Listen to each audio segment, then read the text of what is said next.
자, 드디어 이제 정남규와 면담을 시작을 합니다. 사실 저는 이때는 유영철보다는 훨씬 제가 마음이 무겁지가 않았어요. 이제 이자들에 대해서 내가 어느 정도 알고 있다, 이런 좀 약간의 그 좀 자신감이 좀 있었던 시기여서 자, 이제 무엇을 꺼낼 것이냐, 정말 정말 그 용기, 자신감 충전으로 들어갔었죠.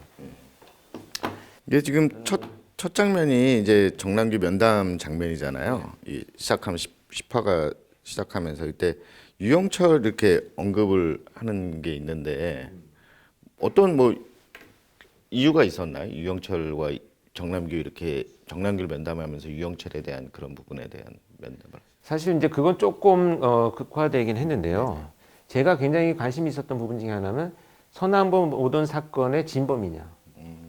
그다음에 그래서 그 패턴이 바뀌었잖아요. 그럼 방화범죄나 침입범죄까지도 다 포함시킬 수 있는 진범인가가 가장 중요한 부분이고, 두 번째는 이문동 사건, 소위 그 유영철이 자백한 그 사건을 저는 애초부터 유영철이 저지른 범행이 아니라는 것을 알고 있었기 때문에 끝까지 이 사건은 정남규의 사건일 가능성이 높다라고 분석을 해 놓았었습니다. 그래서 그 두 가지를 밝히는 것이 일단은 핵심이었죠. 진범이냐, 그렇다면 이문동 사건이 과연 네가 저지른 사건이냐, 이것을 밝혀내는 것이 가장 큰 목표였었죠. 자, 이때 제가 저 손을 두드려 주잖아요. 야, 저거는 김남규 배우가 리허설을 할 때 지금 이 정남규 역할을 하는 배우가 굉장히 정말 감정이 업돼 있으니까 저한테 이거 손을 한번 이렇게 해주는 것도 괜찮습니까? 라고 제안을 했었어요. 근데 제가 사실 정남규는 아니었고 다른 사건에서 저런 액션을 한번 한 적이 있었거든요. 그래서 좋아, 그거 같이 응용해서 하면 될 것 같아. 그러고 나서 이제 마지막에 보면 김남규 배우 이제 송하영이가 손수건을 꺼내주잖아요. 손수건 꺼내주는 거는 사실은 바람직한 건 아닌데 지금 이 범죄자한테 나는 많은 것을 얻어낼 수 있어 라고 하는 자신감을 표현하는 겁니다. 유영철 같았으면 그렇지 않았죠. 이게 동정하거나 얘가 이제 슬퍼하니까 내가 눈물이라도 닦으라고 주나, 이런 게 아니에요. 이제는 너는 내가 통제할 거야. 내가 손수건이라도 줄 테니까 코라도 닦아. 뭐 이런 모습이에요. 여러분들 굉장히 의아해하실 수 있는데 저 손수건 결국은 버리잖아요. 송하영이한테는 이 손수건이 이 사람을 동정해서 주는 게 아니에요. 자, 너는 이제 겁의 올가미에 잡힌 나쁜 놈이야. 이제는 내가 통제할 수 있어. 이것을 표현해주는 모습입니다. 갑자기 말씀 중에 좀 궁금한 게 생겼는데 어쨌든 막 자기의 뭐 얘기를 하면서 눈물도 흘리고 막 이러지 않겠습니까? 면담하는 과정에서 범죄자들이. 근데 그게 좀 이렇게 보면은 한편으로는 범죄를 저지른 놈이 나쁜 놈인데 이런 생각도 있을 반면 또 한편으로는 지금 말씀하셨던 그런 동정심이라 그럴까요? 좀 안쓰러운 마음 이런 게 들기도 혹시 하나요? 좀 궁금하긴 한데. 저는 사실 진심으로 말씀드리면 한 번도 없었어요. 왜냐하면 그들이 제가 면담을 할 때 막 슬퍼합니다. 자신의 처지에 슬픈 거예요. 이 사건이 저질러져서 피해자 때문에 미안해서 슬픈 게 아니고 자기 때문에 슬픈 거예요. 그냥 아주 이기적이죠. 면담을 중간에 하다가 잠시 쉬고 밖에 나와서 들여다보면 그 모습이 없어요. 이건 뭐 아무렇지도 않아요. 혼자 있을 때는. 그냥 순간에 그 순간의 어떤 모면을 위해 아니면 혹시라도 좀 연기를 감명을 하는 받기 위한 거죠. 뭐 연기 이런 것들이 좀. 저는 그렇게 생각합니다. 그래서 조금 더 이렇게 뭐 휴지를 갖다 준다든지 손수건을 막 준다든지 이런 적은 한 번도 없어요. 근데 지금 이 정남규 사건에서 이게 표현된 것은 송하영이가 그만큼 이제는 너를 내가 통제할 수 있어라고 하는 이제 그 표현을 이런 방식으로 한 것이다. 이렇게 여러분들 이해를 하시면 될 것 같습니다. 한 그리고 10분, 20초쯤 딱 이렇게 가다 보면 저는 이 명칭이 이 취조실이라고 경찰에 아직도 그런 명칭이 있습니까? 그 명칭이 좀 의아하더라고요. 취조실이라고 나왔는데 이제 조사실 이렇게 되어 있고요. 그렇게는 안 써 있죠. 예, 조사실 이렇게 되어 네, 있고 여기 지금 취조실 딱 이렇게 돼 있어. 이게 좀 옛날에는 취조실 이렇게 쓰기도 하긴 했는데 저렇게 붙여놓지는 않았고요. 이게 조사실, 뭐 취조실 이런 용어들을 쓰긴 했어요. 근데 지금은 이제 진술 녹화실, 진술 조사 녹화실 이렇게 이제 되어 있죠. 그래서 방음 장치 되고 있고 그 녹화할 수 있는 장치들이 다 만들어져 있죠. 여기 보면은 그 16분 조금 지나서 뭐 아까 정남규 자택 그 신문 스크랩 얘기가 나오는데 아까 조금 전에 말씀하셔서 뭐 장롱 그 집에 있는 장롱에서 발견이 됐다는 거잖아요. 어쨌든 그 스크랩이. 스크랩은 그 이 서랍 속 장롱 서랍 안에 들어 있었고, 그 제가 나온 그 책은 서랍 안에 들어 있었고, 나머지 신문들은 예를 들면 신문이 한 부가 있잖아요. 그럼 자기 기사가 나온 것이 보이도록 접어가지고 이렇게 머리맡에 쭉쭉쭉 쌓아놓는 거예요. 뭐 한 20-30cm씩 이렇게 뭐 수십 건이 쌓여 있는 거죠. 이렇게 들춰보기만 해도 자기 얼굴이 계속 뭐 자기 얼굴이 나오는 게 아니죠 참. 자기가 저지른 사건들이 계속 나오는 거죠. 그 저는 영상에서도 본 것 같은데 어쨌든 정남규가 그 뭐 유족분들이라고 그래야 될까요? 피해자 가족분들이 막 자기를 위해서 막 달려들고 욕을 하고 그러니까 막 발차기라고 막 그러지 않습니까? 그거는 실제 있었던 장면이죠. 그렇죠. 그건 이제 언론의 뉴스에서 보도되기도 했었는데 현장 검증을 할 때 피해자의 가족이 너무나 울분에 차서 이렇게 고함을 치니까 그 돌아보면서 막 발길질을 해가지고 진짜 그 뭐 악의 모습이구나. 진짜 그건 악의 모습일 것 같네요. 그러니까 이런 자들은 너희들이 감히 뭔데 나를 비난해라고 하는 관념을 갖고 있어요, 그냥. 그렇기 때문에 자기가 뭐 처벌해야 된다든지 유영철 같은 그런 그 헛소리하는 그 진술들을 뱉어내는 거죠. 제가 그 여러분들 아마 다른 방송 제가 채널에서 보셨겠지만 유영철 편지를 받아가지고 분석한 그 채널이 있습니다. 블랙이라고.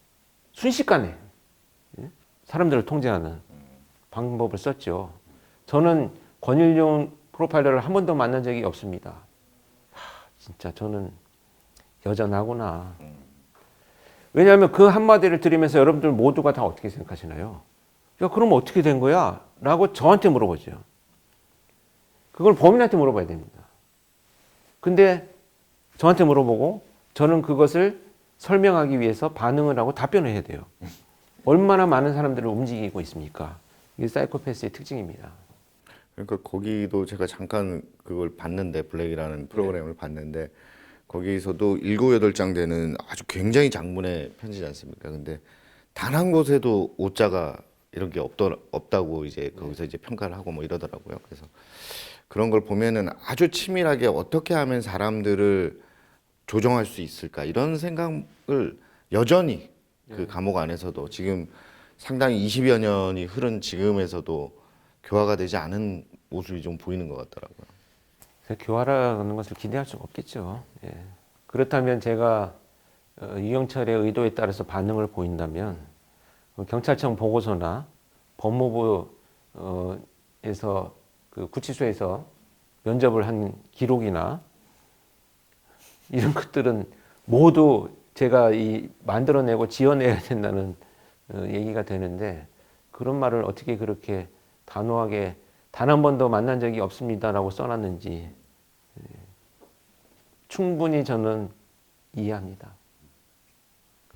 그래서 29분쯤 보면 그 옥상에서 윤 팀장과 이제 대화를 하시면서 가끔은 사람에 대한 사람한테 희망을 가질 수 없다라는 기대할 게 수 없다라는 그 얘기를 하면서 참 깜짝 놀랐어요. 슬퍼요. 그래서 그게 어떠한 그 연쇄살인범을 보다 보니까 부정적인 그 생각들이 마음속에 갖고 계셨던 건지 지금은 안 그러시겠지만 그죠? 아니에요. 저는 이 사람에 대한 본래의 감정은 상당히 그 성선설에 가깝습니다. 사람들은 모두 선하다 이렇게 생각을 하고 있는 사람이고 원래 본질도 선하다라고 생각을 하는 사람입니다. 근데 이제 이런 범죄자들을 만나다 보니까 선하지만 모두가 선한 것이 아니고 어떤 자들은 선한 가면을 쓰고 정말 선한 사람들을 공격하는 이런 자들이 있구나를 알게 된 거죠. 그런데 그게 만들어지는 것인지 그렇다면 악인으로 태어난 것인지 이런 우리의 참 풀리지 않는 숙제 같은 궁금함들은 저도 명확하게 답변 드리기가 사실 어렵습니다. 제가 얼마 전에요. TV 방송 보다가 그 한의 박사가 나오셔가지고 뭔가 설명을 할 때 굉장히 명쾌한 어떤 통찰을 느꼈어요. 자, 사람으로 태어나잖아요. 그럼 오장육부가 다 똑같이 있잖아요. 그런데 그 오장육부의 기능들이 어떤 사람은 폐가 강하고 어떤 사람은 간이 뭐 좀 강하고 어떤 사람은 장이 또 역할을 잘하고 있고 여기에 따라서 사람의 삶의 방식, 생각, 또 사고가 형성되는 과정, 성격 이런 것들이 영향을 다 줄 수 있다는 거죠. 저는 그래서 사람들이 다 같이 태어나도 무언가가 좀 결여되거나 환경이든 그가 갖고 있는 기질적인 문제든 이런 결여되는 어떤 것들이 아마도 영향을 주지 않나 뭐 이런 생각을 좀 해보기도 합니다. 전에 우리도 한번 다뤘죠. 왜 그 뇌를 좀 다치신 뭐 전두엽 부분을 다치면 굉장히 폭력적으로 변할 수도 있고 그렇죠. 이런 부분들이 결국은 어떤 그 몸의 어떤 생리적 기능에서 일부분이 발현될 수도 있는 것도 있는 것 같아요. 범죄 그런 저런 악인들이 나타나는 것들은 그죠. 그래서 뭐 이런 말을 해도 될지 모르겠습니다만 이제 좀 과학이 훨씬 발전하면 그 범죄를 저지르는 자들이 과연 어떤 기질적인 문제가 있는가를 보다 더 밝혀낼 수 있지 않나 희망을 좀 가져봅니다. 그렇다고 해서 그런 요소를 갖고 있다고 다 범죄자 취급을 한다는 것도 사실은 굉장히 큰 문제가 될 수 있죠. 하여간 범죄는 영원히 우리 인류가 살아가는 한 숙제인 것 같습니다. 지금 조장면인데 저 장면에서 보면 그 장롱 밑에서 그 범행 도구를 찾지 않습니까? 저게 예를 들어서 그 정남규가 저질렀던 범죄 1차, 2차 이런 식으로 쫙 한다 그러면 그때 범행 도구들을 다 찾아야 증거로 쓸 수 있거나 아니면은 이런 것들이 필요하잖아요. 혹시라도 뭐 예를 들어서 3차 범행 때 둔기라든지 얘기라든지 이런 걸 못 찾았다 이렇게 되면 그 부분에 대해서는 혹시 뭐 어느 정도 감형이 된다거나 이런 게 있는지 혹시 좀. 그러니까 모든 범죄에 다 증거를 찾는 것이 되게 중요합니다. 근데 일단 그 동일한 범행 도구로 판명이 나고 부검이나 과학수사 연구소의 결과나 뭐 이런 검시나 이런 그 결과들이 동일하고 또 본인이 자백을 하고 현장 검증을 해서 그 범행이 이루어졌다라고 판단되는 그런 모든 정황들이 다 연결이 된다면 그냥 그 사건을 빼고 기소하거나 이러지는 않습니다. 그래서 지금 정남규 사건은 모든 사건이 전부 다 기소가 된 거죠. 저거는 그럼 극화된 건가요? 아까 전에 그 장롱 밑에서 이렇게 아닙니다.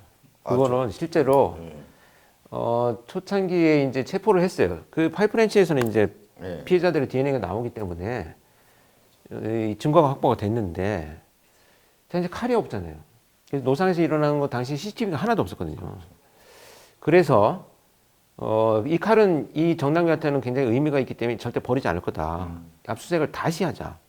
그래서 2차 압수수색을 할 때 저 장롱 밑이 아니고요. 이렇게 서랍을 여는 장롱이 있어요.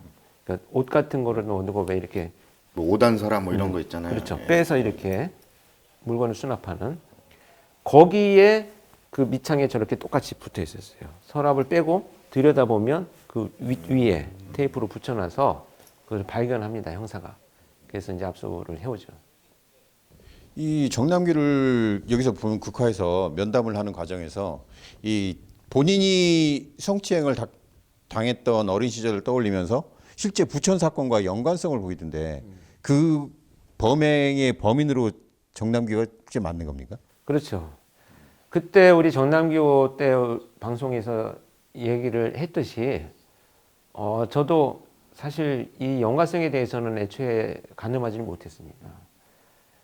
워낙 시기도 달랐고 방법도 달랐기 때문에 동일법이라는 생각을 사실은 깊이 하지는 않았습니다. 근데 면담을 하던 중에 이제 모든 범행 사실에 대한 이야기가 끝나고 자신이 어린 시절에 대한 이야기. 그러니까 제가 아까 말씀드린 것처럼 프로파일러가 그를 이해하기 위해서 그의 어떤 삶의 과정을 들여다볼 필요가 있다라고 했던 것처럼 이제 그 의례적인 질문들을 했는데 그때 이제 그 자신이 뭐 그런 피해를 당했다.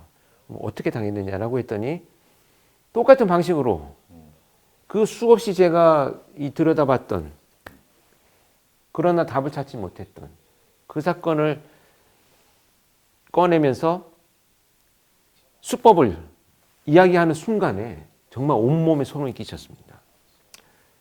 이놈이었구나. 운동화건. 운동화끈을 입에서 내뱉는 순간에 그 사건이 이놈이었구나.